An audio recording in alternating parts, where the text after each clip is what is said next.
Oxidation bond, that is stabilization bond या फिर symbiotic bond. ठीक है, तो ये क्या होता है वो देखते हैं। ये एक एरोबिक सस्पेंडेड ग्रोथ सिस्टम है। मैं बता चुका हूँ आपको सस्पेंडेड और अटैच्ड ग्रोथ सिस्टम में डिफरेंस क्या होता है। ठीक है, तो ऑक्सीडेशन बॉन्ड, ये बॉन्ड है, ये बॉन्ड नहीं है, ऑक्सीडेशन बॉन्ड है ये। ठीक है, तो उसको रेक्टिफाई कर लेना। Oxidation bond is in the open flow through an earthen channel which provides comparatively long detention time। मतलब ऑक्सीडेशन बॉन्ड जो होता है वो एक ओपन चैनल फ्लो की तरह वर्क करता है जिसका डिटेंशन टाइम 2 to 6 वीक्स होता है। ठीक है, during which micro organisms carry out the decomposition of organic matter present in the waste water. तो हमारा मेन मकसद चल क्या रहा है, बेसिकली पूरे वेस्ट वाटर इंजीनियरिंग में हम एक ही काम कर रहे हैं, ऑर्गेनिक मैटर का डिकम्पोजिशन करवा रहे हैं। किसके थ्रू? माइक्रो ऑर्गेनिजम्स के थ्रू। लेकिन बात करते हैं सेकेंडरी ट्रीटमेंट की, तो सेकेंडरी ट्रीटमेंट के अंदर डिजोल्व ऑर्गेनिक मैटर है जिसका हम क्या करा रहे हैं, डिकम्पोजिशन करवा रहे हैं। ठीक है, क्लियर हो गया? नीचे चलते हैं। It is the pond special type of, in this ponds special type of relationship exist between algae and aerobic micro organisms. मतलब इस टाइप के पॉन्ड के अंदर एक स्पेशल रिलेशनशिप चलती है एल्गाए और माइक्रो ऑर्गेनिजम्स के बीच में। ठीक है, तो होता क्या है, एल्गाए जो होता है वो फोटोसिंथेसिस के दौरान ऑक्सीजन गैस यूटिलाइज करता है, ऑक्सीजन गैस छोड़ता है, प्रोड्यूस करता है, और जो कि oxygen gas aerobic micro organisms क्या करते हैं, कंज्यूम करते हैं।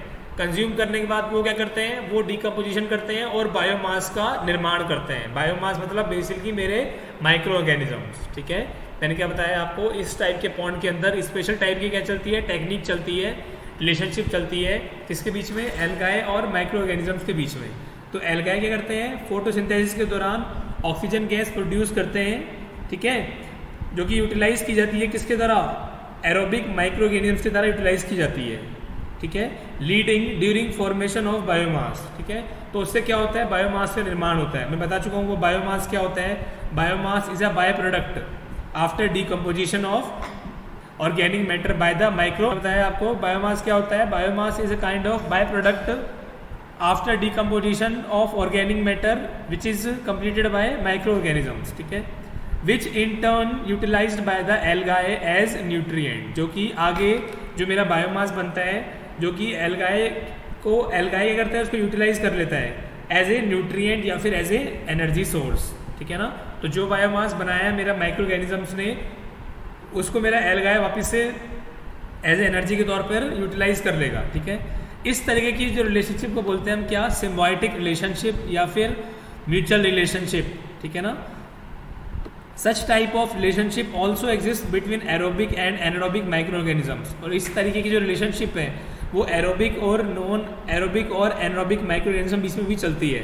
Anaerobic micro organism produces gases during decomposition at digested to the surface get utilized as energy by aerobic microorganisms। इसका मतलब क्या हो गया कि जो anaerobic microorganisms होते हैं वो गैसेस प्रोड्यूस करते हैं। ठीक है ना, वो गैसेस प्रोड्यूस करते हैं ड्यूरिंग डिकम्पोजिशन। ठीक है ना, जो कि डाइजेस्ट होकर कहाँ पर आ जाती है, सरफेस पे आ जाती है, और वो एरोबिक माइक्रो ऑर्गेनिज्म के द्वारा यूटिलाइज कर ली जाती है। ठीक है, और इनके थ्रू बायोमास जो फॉर्म होता है, ठीक है ना, वो कौन करता है, एरोबिक डिकम्पोजिशन करता है। ठीक है, तो मतलब ये क्या है, एक दूसरे के ऊपर डिपेंड है, ये रिलेशनशिप एक दूसरे के ऊपर डिपेंड है। ठीक है, मैंने क्या बताया आपको कि एक रिलेशनशिप हमारे कहाँ पर चल रही थी, ऊपर चल रही थी एल्गाए और माइक्रो ऑर्गेनिजम्स के बीच में। एक रिलेशनशिप चल रही है कहाँ पर, एरोबिक माइक्रो ऑर्गेनिजम्स और एनारोबिक माइक्रो ऑर्गेनिजम्स के बीच में। तो एनारोबिक माइक्रो ऑर्गेनिजम्स क्या करते हैं, गैसेस प्रोड्यूस करते हैं डिकम्पोजिशन के दौरान, जो कि डाइजेस्ट होकर सरफेस पे आ जाती हैं, और वो एरोबिक माइक्रो ऑर्गेनिजम्स के द्वारा as a energy source utilize कर ली जाती हैं। ठीक है ना, और जो बायोमास फॉर्म होता है वो किसके दौरान होता है, मेरा एरोबिक डिकम्पोजिशन के दौरान होता है। ठीक है, और जो हमारा जो बायोमास प्रोड्यूस हुआ है वो कहाँ पर यूटिलाइज किया जाता है, वो एनारोबिक माइक्रो ऑर्गेनिज्म के द्वारा यूटिलाइज कर लिया जाता है। मतलब एक एरोबिक माइक्रो ऑर्गेनिज्म है, उसका डिकम्पोजिशन हो रहा है, उससे जो बायोमास बन रहा है वो तो एनारोबिक यूज में ले रहा है, और जो एनारोबिक डिकम्पोजिशन हो रहा है उससे जो बायोमास बन रहा है वो हमारा एरोबिक यूज में ले रहा है। ठीक है, तो डायग्राम में देख लो, आपके सामने डायग्राम बना हुआ है, जो चीज़ मैंने एक्सप्लेन की है उसको डायग्राम में बताया गया है कि देखो ये एल्गाए था, ये एल्गाए क्या कर रहा है, ऑक्सीजन छोड़ रहा है, ऑक्सीजन प्रोड्यूस कर रहा है, इसको माइक्रो ऑर्गेनिजम्स ले रहा है और ऑर्गेनिक मैटर को डिकम्पोजिशन किया जा रहा है, और उसके बाद ये हमारी कार्बोनेट, नाइट्रेट, सल्फेट, ये हमारे क्या बन रहा है, ऐसे बायोमास का निर्माण हो रहा है। ये मेरा एरोबिक जोन है पूरा, क्योंकि यहाँ पर ऑक्सीजन इजिली मिल पाएगी, यहाँ पे ऑक्सीजन हमको इजिली मिल पाएगी, तो ये मेरा क्या हो गया, एरोबिक जोन हो गया। ठीक है, उसके बाद ये क्या है, organic acids and other reduced compounds of carbon, nitrogen, phosphorus and sulphate. और इसको हम क्या बोलते हैं, पूरे जोन को फैक्यूलेटिव जोन या फैकल्टेटिव जोन। फैकल्टेटिव जोन मतलब जहाँ पे एरोबिक और एनारोबिक दोनों रिएक्शंस कंप्लीट होती हैं। ठीक है, और जो लास्ट मेरा जोन है वो है मेरा एनारोबिक जोन। यहाँ पर ओनली एनारोबिक रिएक्शंस कंप्लीट होती हैं, यहाँ पर ओनली एनारोबिक बैक्टीरिया कंप्लीट होते हैं, जो कि अपना बाय प्रोडक्ट क्या बनाते हैं, गैसेस के तौर पे बनाते हैं, दैट इज CO2 और CH4। ठीक है, आगे चलते हैं। देखो आगे क्या बोला गया है इसके अंदर, जो डेप्थ होती है इन पॉन्ड्स की वो होती है 1 से लेकर 1.8 मीटर के बीच में। फ्री बोर्ड होता है वो होता है 0.3 मीटर। ठीक है, उसके बाद जो लेंथ टू विड्थ रेशो होता है जो कि 2 रखा जाता है। उसके बाद area of each unit is in the range of 0.5 to 1 hectare. Organic loading rate depend करती है टेम्परेचर, लोकेशन का टेम्परेचर क्या है, पॉन्ड के लोकेशन का टेम्परेचर क्या है। ठीक है ना, तो ये हमारे सामने लैटिट्यूड के रेस्पेक्ट में ऑर्गेनिक लोडिंग रेट दी हुई है। आपको इसको याद नहीं रखना है, ये बहुत कम एग्जाम में काम आती है, आपको डायरेक्ट ऑर्गेनिक लोडिंग रेट दी होगी। हो सकता है ES के एग्जाम में आपको ऑर्गेनिक लोडिंग रेट नहीं दी हो, लैटिट्यूड दिया हो। ठीक है, बट आपके सेमेस्टर एग्जाम में डायरेक्ट आपको ऑर्गेनिक लोडिंग रेट दी जाएगी।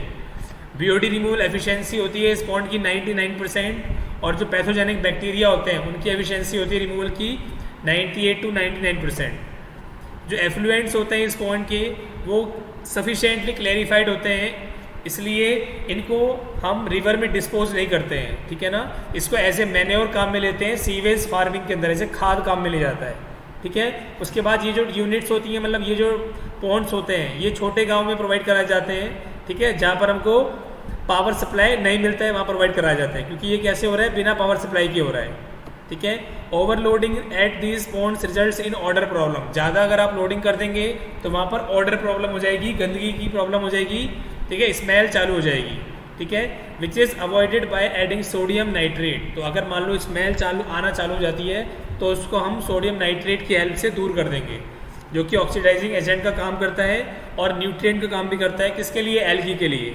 उसके बाद जो डिटेंशन टाइम है इस पॉन्ड्स का, वो इस फॉर्मूले के द्वारा कैलकुलेट किया जाता है, that is TD is equal to 1/KD log base 10 L/L-Y। जो यहाँ पर टाइम आएगा, बेसिकली जो यहाँ पर टाइम आएगा वो डेज के अंदर आएगा। ठीक है, और जो L है मेरी इन्फ्लुएंट BOD है, और जो Y है मेरी BOD रिमूव्ड है, जो कि एफ्लुएंट BOD है। ठीक है, यहाँ पर देख लेंगे अभी क्वेश्चन करेंगे तो। ठीक है ना, उसके बाद जो KD है मेरा डीऑक्सीजनेशन कांस्टेंट है। ठीक है, तो L मेरा क्या था, इन्फ्लुएंट BOD, Y मेरा क्या है, BOD रिमूव्ड। ठीक है, देखते हैं इसके अंदर BOD रिमूव्ड है या फिर एफ्लुएंट BOD है, क्वेश्चन के थ्रू पता लगेगा। और KD क्या है मेरा, डीऑक्सीजनेशन कांस्टेंट है। ठीक है, आगे चलते हैं। अब देखो एक क्वेश्चन करते हैं इसके ऊपर बेस्ड, सिंपल सा क्वेश्चन है। पॉपुलेशन दी हुई है यहाँ पर 20,000, वाटर सप्लाई दिया हुआ है 150 litre per capita per day, और BOD दी हुई है यहाँ पर 150 मिलीग्राम पर लीटर, जो कि इन्फ्लुएंट BOD है, S0 से शो करते हैं, बता चुका हूँ पहले ही। अब हमको डिज़ाइन डिस्चार्ज निकालना है, तो डिज़ाइन डिस्चार्ज निकालने के लिए पहले पता है हमको एक दिन में एक इंसान 150 लीटर पानी कंज्यूम कर रहा है, तो ये तो एक इंसान का हुआ। अगर मेरे पास 20,000 पॉपुलेशन है तो मल्टीप्लाई कर देंगे इसको किससे, 150 से, दैट इज 20,000 इंटू 150। ठीक है, और ये क्या है, बेसिकली पानी का है, हमको निकालना है सीवेज। तो मैंने बताया था टोटल पानी का 80% क्या होता है, सीवेज होता है, बता चुका हूँ पहले ही, मैंने बोला था बहुत काम आएगा। तो 80% into 20,000 into 150, that is 2.4 into 10⁶ litre per day. ठीक है, अब ऑर्गेनिक लोडिंग रेट हम अज्यूम कर लेंगे, that is 200 kilogram per hectare per day. ये आपको अज्यूम करनी है, क्वेश्चन में आपको नहीं दी होगी। ठीक है, और अगर दी है क्वेश्चन में तो बहुत ही बढ़िया बात है। ठीक है, नीचे चलते हैं इसके अंदर। अब हमको सरफेस एरिया निकालना है, मैंने बताया था सरफेस एरिया निकालने का फॉर्मूला आपको, that is Q0 S0 upon में OLR, discharge into BOD initial divide by organic loading rate. तो जो Q0 है मेरा डिस्चार्ज है, दैट इज 2.4 इंटू 10⁶, और S0 क्या है मेरा 150 मिलीग्राम पर लीटर, कन्वर्ट कर दिया इसको किसके अंदर, किलोग्राम में, divide by organic loading rate, that is 200 kilogram per hectare per day. ठीक है, तो ये जस्ट सॉल्व किया है मैंने आपको, जो मेरा आंसर आएगा वहाँ से सरफेस एरिया जो आएगा वो हेक्टेयर में आएगा, ठीक है, जो कि 1.8 हेक्टेयर आ गया, जो कि 1 हेक्टेयर से ज़्यादा है, ठीक है। तो मैंने ऊपर आपको बताया था इसके अंदर, ऊपर अगर आपने देखा हो तो मैंने बताया था इसके अंदर कि जो इसका एरिया होता है वो कितना लेके चलते हैं हम, इसका एरिया लेके चलते हैं हम, area of each unit is in the range of 0.5 to 1 hectare. देखो तो हमारा जो एरिया है वो कितना आया है, बेसिकली हमारा एरिया आ गया 1.8 हेक्टेयर। इसका मतलब हमको 2 टैंक डिज़ाइन करने पड़ेंगे, हमको यहाँ पर 2 पॉन्ड डिज़ाइन करने पड़ेंगे, ठीक है, वही दिया हुआ है, क्योंकि एरिया जो है इसका 1 हेक्टेयर से ज़्यादा है, इसलिए हम 2 यूनिट्स प्रोवाइड कराएंगे।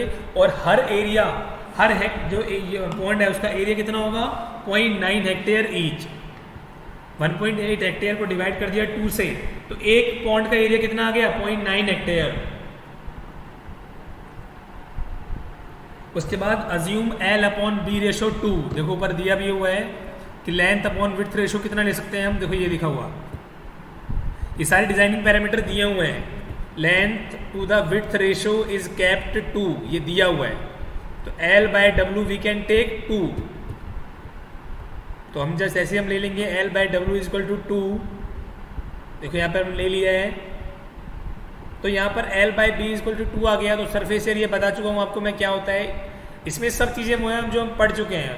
तो सरफेस एरिया क्या होता है, लेंथ इनटू विड्थ। ये मान लो पॉन्ड है आपका, ठीक है, तो पॉन्ड का अगर मान लो ये लेंथ है, ये अगर मान लो मेरी लेंथ जा रही है आगे की तरफ, ठीक है, तो कुछ इस तरीके का पॉन्ड मान लो आप, ठीक है ना, ये देखो ये कुछ इस तरीके का पॉन्ड मान लो, तो ये मान लो आप इसको विड्थ मान लो, ये मेरी विड्थ हो जाएगी और ये लेंथ हो जाएगी, मान लो मेरी, दिस इज माय लेंथ। तो ये क्या हो गया, सरफेस एरिया हो गया, this is what, surface area. Surface area कितना हो गया, L इंटू बी। अब मुझे पता है कि L/B की वैल्यू 2 है, तो यहाँ पर L इज इक्वल टू क्या हो जाएगा, 2B हो जाएगा, L is equal to 2B हो जाएगा। बस इसको यहाँ पुट कर दो और सरफेस एरिया निकाल चुका हूँ, तो यहाँ से क्या आ जाएगा, मेरा B की वैल्यू आ जाएगी, यहाँ से मेरी B की वैल्यू आ जाएगी, दैट इज 67.08 मीटर। B आ गया, L कितना था, B का 2 टाइम्स था, तो मल्टीप्लाई कर दो 2 से, दैट इज 134.16 मीटर, यहाँ से L आ गया। अब H अज्यूम कर लेंगे इसके अंदर, भाई L आ गया, B आ गया, ठीक है, H का भी इन्होंने पैरामीटर दिया होगा, देखो यहाँ पर H का पैरामीटर दिया हुआ है इन्होंने, कितना दिया हुआ है, depth of this pond is in the range of 1 to 1.8 metre, देखो ये दिया हुआ है पैरामीटर, ये मेरी डेप्थ का पैरामीटर है। तो H अज्यूम कर लेते हैं, देखो कितनी अज्यूम कर रखी है मैंने क्वेश्चन के अंदर, लेट देखो H अज्यूम कर लेते हैं, दैट इज 1.5 मीटर। अब लेंथ आ गई, विड्थ आ गई, H अज्यूम कर ली, वॉल्यूम आ जाएगा, वॉल्यूम कैसे आएगा, length into width into height, volume आ गया। निकालना क्या था, टाइम निकालना था, दैट इज V अपॉन में Q नॉट। तो वॉल्यूम कितना था मेरा, यहाँ पर आया 134.16, ये इसकी लेंथ थी, विड्थ है इसकी 67.08 और H है इसकी 2 मीटर, सॉरी H तो 1.5 मीटर, लेकिन ये तो एक टैंक का है, हमारे पास कितने टैंक हैं, हमारे पास 2 टैंक हैं, तो इसलिए मैंने 2 से मल्टीप्लाई कर दिया, ठीक है। ये मेरी लेंथ थी, वापिस देख लो एक बार, ये मेरी लेंथ है, ये मेरी विड्थ है और ये मेरी हाइट है, और ये 2 क्या है, 2 टैंक थे, इससे 2 से मल्टीप्लाई कर दिया। नीचे क्या किया है मैंने, नीचे डिस्चार्ज से डिवाइड किया है। डिस्चार्ज क्या था, देखो डिस्चार्ज दिया है, Q नॉट स्टार्टिंग में दिया हुआ है, डिस्चार्ज यहाँ पर 2.4 into 10⁻6 litre per day, 2.4 into 10⁻6 litre per day. तो देखो किस में कन्वर्ट किया है, इसको देख लेते हैं एक बार। 2.4 इंटू 10⁻6 को कन्वर्ट कर दिया मीटर क्यूब में, ये कन्वर्ट कर दिया किसको, मीटर क्यूब में, तो ये क्या हो गया, मीटर क्यूब में हो गया। पर डे था डिवाइड बाय 7 कर दिया, सॉरी हाँ डे था डिवाइड बाय 7 करेंगे,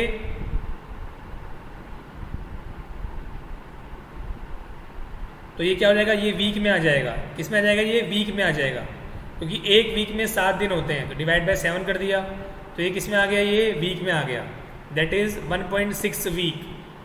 तो इसकी वैल्यू 2 वीक से कम है, क्योंकि हमने डिटेंशन पीरियड कितना माना था, डिटेंशन पीरियड हमने माना था कम से कम 2 से 6 वीक होना चाहिए। देखो यहाँ पर साफ साफ मेंशन है कि डिटेंशन पीरियड है that should be 2 to 6 week, ये लिखा हुआ है यहाँ पर देखो। तो अब डिटेंशन पीरियड जब इसका 2 to 6 वीक है, इसका मतलब हमारा डिज़ाइन सही नहीं हुआ है, तो वापस से रीडिज़ाइन करेंगे। रीडिज़ाइन के लिए क्या करेंगे वो देख लेते हैं एक बार।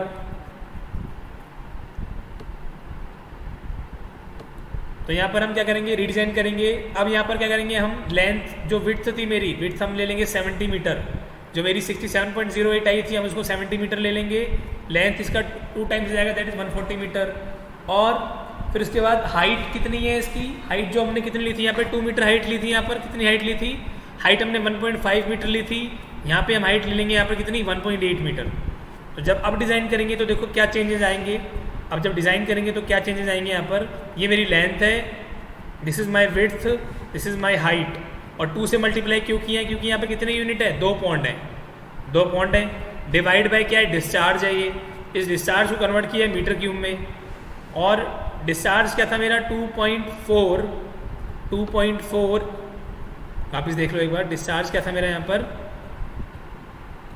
डिस्चार्ज था मेरा यहाँ पर 2.4 into 10 to power 6, 2.4 into 10 to power 6 litre में था ये था लीटर में।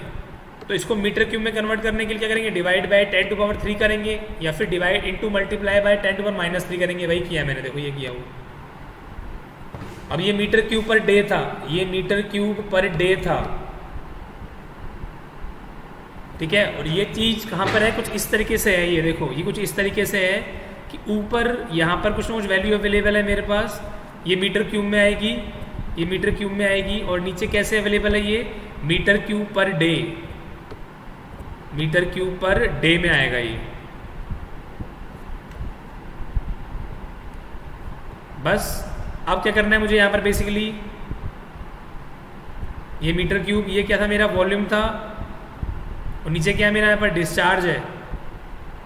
तो जब कन्वर्ट करेंगे इसको वीक में, तो that will be come in 2.1 weeks, क्योंकि आपको पता है कि एक वीक में कितने दिन होते हैं, 7 दिन होते हैं। एक वीक में कितने दिन होते हैं, 7 दिन होते हैं। तो आप क्या करोगे, ये डे है, इस डे को क्या करोगे यहाँ पर 1/7 कर दोगे, 1/7 कर दोगे, तो ये यहाँ पहुँच जाएगा। ये कहाँ पहुँच जाएगा, यहाँ पहुँच जाएगा, ठीक है। तो यहाँ से आएगा मेरा 2.1 वीक्स, जो कि मेरा 2 वीक से ज़्यादा है। तो मेरा डिटेंशन टाइम कितना आ गया, 2.1 वीक्स आ गया। दैट्स इट, सिंपल सा क्वेश्चन था, क्लियर हो गया।